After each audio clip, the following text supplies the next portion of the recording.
Baik, Assalamualaikum warahmatullahi wabarakatuh. Eh, yang saya hormati Pak Gunawan Wibisono selaku dosen pembimbing mata kuliah PTI. Perkenalkan, nama saya Afdoren Erlangga dengan NIM 220711343, dan di sini saya akan menjelaskan tentang studi kasus kegagalan konstruksi akibat kurangnya investigasi tanah pada lokasi tersebut. Nah, di sini saya mengambil kasus kemiringan gedung 4 lantai yang terjadi di Pangkal Pinang, Bangka Belitung. Nah, bisa dilihat bahwa di sini kalau dilihat eh, di sebelah kiri dan ini sebelah kanan. Di sebelah kiri ini terjadi perbedaan elevasi atau terjadi penurunan akibat kurangnya penyelidikan tanah pada lokasi tersebut. Nah, kalau dari data yang didapat, kemiringan terukur 1 sampai 2 derajat atau perbedaan elevasinya adalah 18,53 cm. Nah, penurunan ini terjadi sudah kurang lebih selama 5 tahun. Nah, keterbatasan datanya yaitu tidak ada uji tanah di tapak, spesifikasi tiang tidak terdokumentasi. Kemudian di sana juga tidak dilakukan uji laboratorium serta kedalaman dan diameter tiang yang tidak terdokumentasi. Di sini dilakukan metode analisis melalui simulasi settlement untuk berbagai kedalaman mulai dari kedalaman 4 sampai 16 meter. Karena terbatasnya data yang diperoleh dari bangunan ini, maka serangkaian asumsi dilakukan untuk analisis. Kemudian di sini data tanah diambil dari data penyelidikan tanah yang ditemukan di sekitar lokasi. Kedalaman fondasi tiang bor dan diameternya juga diasumsikan, serta berat bangunan juga diasumsikan berdasarkan pengamatan. Nah, data yang diambil ini yaitu 100 meter dari lokasi yang saya tinjau sekarang. Nah, di sini ada data fondasi. Data fondasi merupakan fondasi yang digunakan adalah tiang bor. Dengan jumlah tiang bor diperoleh dari wawancara kepada pemilik bangunan dan didapat bahwa kedalaman fondasi yang digunakan sedalam 6 sampai 12 meter dan terdapat 4 fondasi tiang bor pada satu kolom dengan mutu beton FC 20 MPa, diameter 4,45 meter, luas penampang 159,043 meter persegi, keliling penampang 1,4 meter, berat jenis tiang beton 24 kN meter kubik, dan spasi tiang 1,35 meter. Selanjutnya juga ada beban bangunan. Nah, di sini asumsi berat bangunan diukur dengan ukuran tebal plat lantai yaitu 130 mm, balok induk 1050 mm dikali 550 mm, balok anak 600 mm kali 300 mm, kolom 400 mm kali 600 mm, dengan berat jenis beton 24 kN meter persegi. Nah, karena kolom hanya berada di sisi bangunan, maka diasumsikan berat bangunan dibagi dengan jumlah tiang kolom untuk perhitungan beban bangunan. Yang akan dihitung hanya dead load karena bangunan belum selesai 100% dan diperoleh beban per kolom sebesar 1001,6903 kN. Nah, di sini bisa dilihat dari tabel. Di sini ada settlement versus kedalaman tiang. Nah, di sini untuk kedalaman 1 sampai 16 meter serta penurunannya yang terjadi pada setiap kedalaman. Nah, bisa teman-teman lihat di sini kita fokus di kedalaman 8 meter. Ada penurunannya di sini terjadi 16,23. Dan semakin ke bawah ini semakin penurunannya semakin kecil. Kemudian di sini ada data tanah. Data tanah yang kita dapat tadi. Nah, di sini kita lihat juga dari nilai SPT-nya sampai kedalaman 11 meter. Di sini nilainya 9. Sangat kecil sekali. Bahkan untuk dibangun bangunan dengan 4 lantai itu sangat bahaya ya teman-teman. Kemudian selanjutnya ada daya dukung ujung. Nah, di sini daya dukung ujung dipakai dengan metode Meyerhof kemudian rest dan rake, serta di sini didapat nilainya. Untuk daya dukung ada tiga metode. Nah, dari tiga ini diambil nilai yang paling terkecil. Jadi di sini ada 51 di antara tiga ini, makanya diambil yang 51. Kemudian dan seterusnya sampai kedalaman 16 meter. Kemudian juga ada daya dukung selimut tiang bor di sini. Sama juga, ini diambil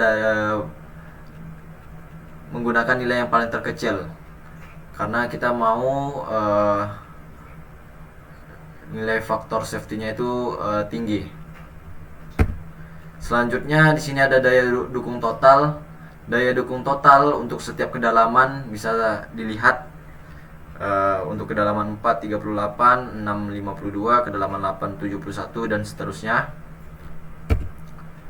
Dan di sini ada daya dukung fondasi. Daya dukung fondasi, nah, beban per kolom tadi kita dapat dari perhitungan itu 250 untuk beban per kolom. Nah, sementara daya dukung aksial untuk setiap kedalaman dari 6 meter itu tadi kita dapat sebelumnya. Nah, di sini ada 6 meter 52, kemudian di sini 52. Nah, di sini tidak oke. Kemudian juga kedalaman 10 meter juga tidak oke, kedalaman 12 meter tidak oke.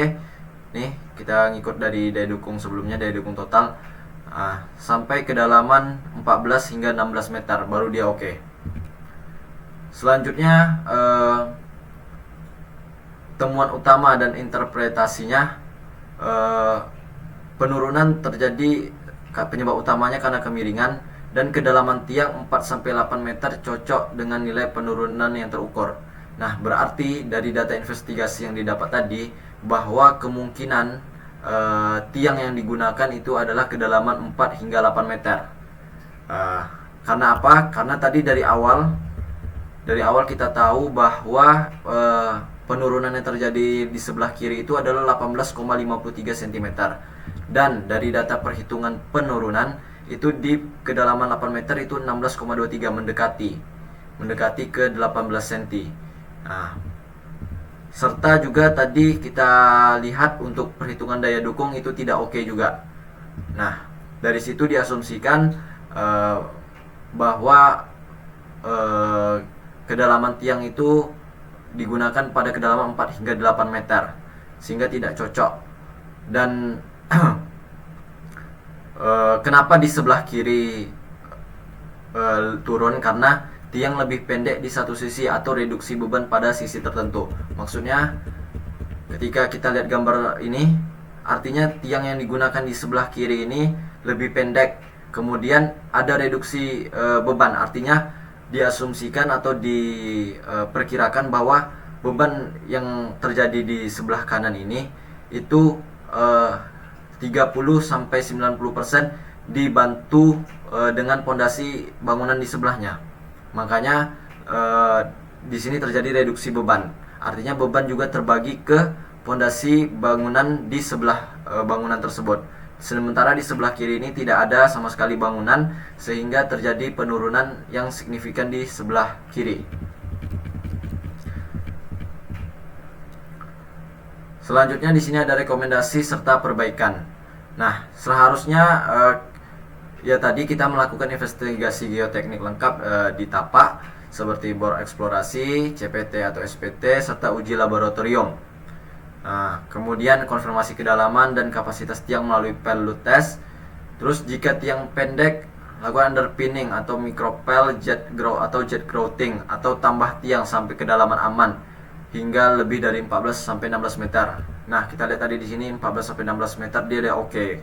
Makanya seharusnya kedalaman tiang itu yang kita gunakan pada bangunan tersebut pada kedalaman yang lebih dari 14-16 meter.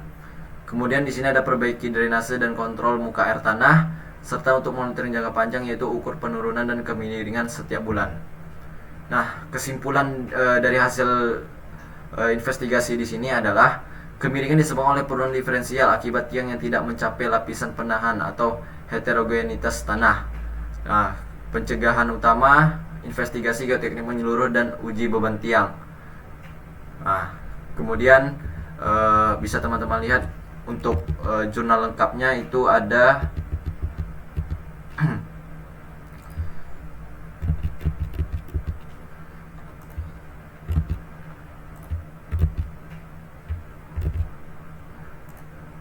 nah, ini dia untuk jurnalnya.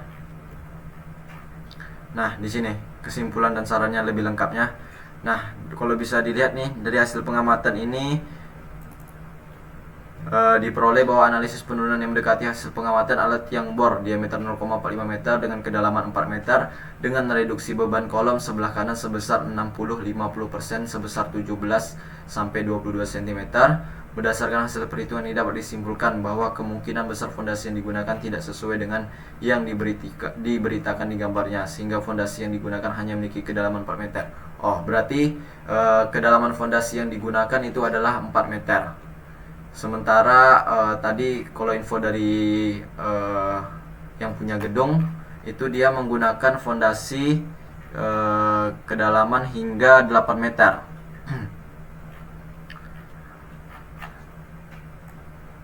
Nah, mungkin itu saja yang dapat saya sampaikan. Lebih dan kurangnya saya mohon maaf. Saya tutup. Assalamualaikum warahmatullahi wabarakatuh.